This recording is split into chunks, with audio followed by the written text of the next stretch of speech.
ये गांव में एक व्यापारी रहता था। उसकी एक खूबसूरत बेटी थी।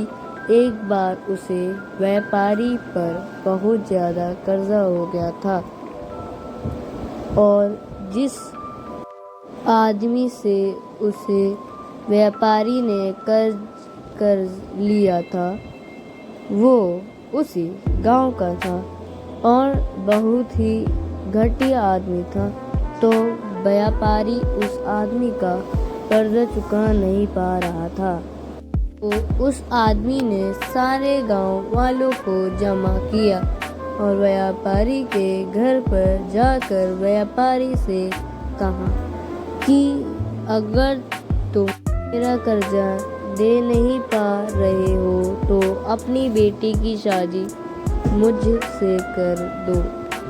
यह सुनने के बाद भी वह व्यापारी चुप रहा क्योंकि वो मजबूर था और ये सारी बातें घर में बैठी उस व्यापारी की बेटी सुन रही थी।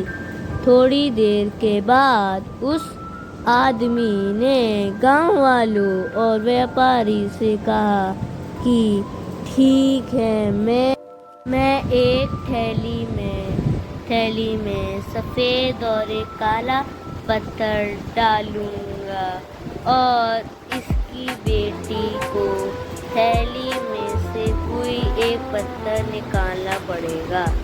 अगर सफ़ेद पत्थर निकला तो मैं कर्जा भी माफ़ कर दूंगा और इसकी बेटी से शादी भी नहीं करूंगा।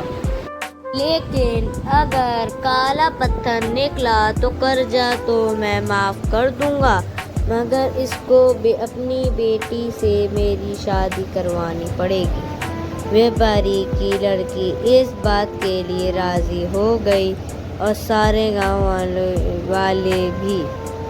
उस आदमी ने थैली में के अंदर सबके सामने 2 पत्थर डाली, लेकिन बड़े ही चालाकी से उस आदमी ने दोनों ही पत्थर उस थैली में काले डाले थे और ये व्यापारी की बेटी को दिया गया था कि थैली के अंदर दोनों ही पत्थर काले थे।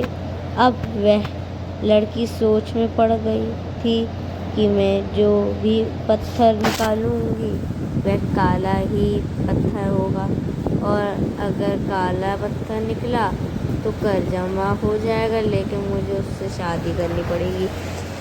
और अगर मैंने सारे गांव वाले को ये बता दी कि इस आदमी ने थैली में दोनों ही पत्थर काले डाले हैं तो कर्जा भी माफ़ नहीं होगा और ये आदमी आज नहीं तो कल मेरे बाबा से बदला ज़रूर लेगा।